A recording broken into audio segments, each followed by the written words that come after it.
So I want to just talk a little bit about the languages that were spoken during Jesus' time. There are a couple of languages I want to just throw out there. They will be, and I'll talk more about each one, but Aramaic, Hebrew, Greek, and Latin. So already we have a good sense that it's a multilingual area. Now, I'll start with Aramaic. Aramaic is a dialect of Hebrew. It's a widely spoken, not just in this area, but widely spoken. Let me back up a little bit. Aramaic is a dialect that probably originated sometime around the exile, not exactly sure when, but around that time. So 587 is the exile, when there's actually several deportations and several returns, so that's kind of an anchor date. But that's when the Babylonians come and begin the process of exiling the Jews out of Jerusalem, and when they conquer Jerusalem. So Aramaic is a dialect of Hebrew that arises during that time period, but goes on to be spoken widely in that eastern area. So what we would consider now kind of the area of Iraq, and kind of in that area, and then into, I'm just drawing a blank, into Palestine and that kind of whole area, okay? So it's a widely spoken dialect. It's not just a dialect that's spoken in the land of Israel proper. Now, it's a lot of time people have this idea that Jesus and his disciples only spoke Aramaic and that they would not have spoken any other language. And what I'd like to suggest is to say that in some parts of Palestine, Aramaic probably was the dominant language. But we've just looked at pictures, we've looked at maps. In Galilee, in that area, that northern area that we looked at, with that road going through it, there's going to be a lot of languages that are going to be spoken. And I think it's entirely plausible that Greek is spoken in this area extensively. We didn't look at it today, we'll look at some pictures later, but near where Jesus grew up in Nazareth, there's a very large Greek city called Sepphoris, and we'll look at that. It's going to be a Greek-speaking area. On the Sea of Galilee, there's a pretty significant Gentile city, Tiberias. So I think it's very likely to think that Greek is going to be pretty well spoken by a lot of people in this area. I think it's entirely plausible. In fact, I think it's somewhat implausible to think that Jesus and his disciples did not speak Greek. Okay, think about it. Some of his disciples are fishermen. They're going to have at least enough Greek to be able to carry on commerce. So I personally think that it's not implausible to think that Jesus even taught in Greek. There's a lot of discussion about that. A lot of people who might disagree or who would push it even further. But I think that even if Jesus' primary language was Aramaic, I think he was able to get by in Greek as well. And I think that there's, it's interesting because we're going to talk about this when we talk about Mark's Gospel. Mark's Gospel does capture certain phrases that are in Aramaic. Okay, so we have Talitha kum, little girl, get up. We have things like that where Mark's Gospel records some of those Aramaic expressions. But I don't think that the Gospels give us kind of an indication that Jesus could have not also have spoken in Greek. And we will look at that a little bit more because that's a little bit Gospel specific on some of these.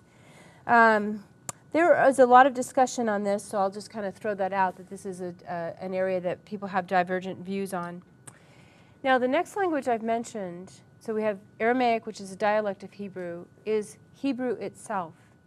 And there has been some kind of thought at times that Hebrew at this point in time was not really spoken, that Hebrew had become, I don't want to necessarily say it this way, but somewhat frozen as the language of Torah and was not really spoken. The problem with that is that there's going to be the kind of the final Jewish revolt that's going to take place in 132 to 135. And on that, sometimes in some of the tombstones, they're called stelae, but some of the tombstones that are found and have been excavated, there seems to be an indication that Hebrew itself was actually spoken, vernacular Hebrew. Again, you don't have to necessarily remember that, but what I want us to see is that the language context of the first century is a lot more complicated than it often gets presented. And that I think we want to pay attention to. The next language I want to talk about is Greek.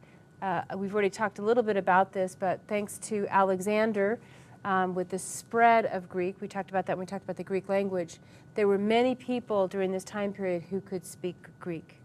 Okay, so in some areas, particularly if you went to the east, you might find more people speaking Aramaic or some of those other dialects, but you would still find a lot of people who are speaking Greek as really kind of that common language that could be spoken in many parts of the Roman Empire.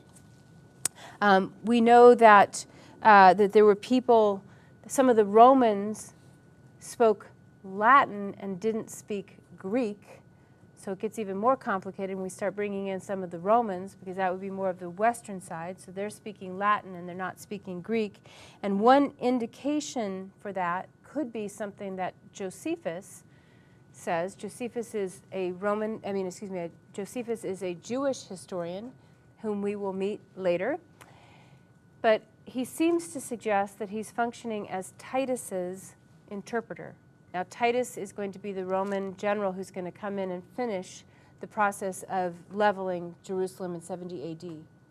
So if Josephus has to act as his interpreter, the most likely way to understand what that means is Josephus is speaking Greek and may have been trying to helping Titus understand because he didn't speak Greek. So the point that I'm making here is that it's a complex language background, okay, not as simple as it sometimes gets presented. There's also, just to spice things up, as I mentioned, Latin. And I don't think people in this area would have been speaking Latin, but they probably could have read a little bit of Latin because of official decrees. Okay, decrees coming from the Caesar may have come in a couple of languages, but they could have easily come in Latin. So that will help us then to get an understanding when we read in John 19:20, John's Gospel, that the sign that was placed over Jesus on the cross was written in Aramaic, Latin, and Greek. Okay, now that doesn't mean that everybody could read all of those languages, but it does mean that enough people read one of those languages that it was necessary to post something in those languages. To me, a good example that kind of helps is if you go to Singapore, or go to a similar kind of context, but if you go to Singapore, the signs are printed in 4 different languages. For my sake, thankfully, one of those was English. But when you go into areas where lots of languages are spoken, it doesn't necessarily mean that everybody speaks them, but it means that enough people speak them that you need to have the signs in multiple languages. Okay, and that to me is kind of helpful.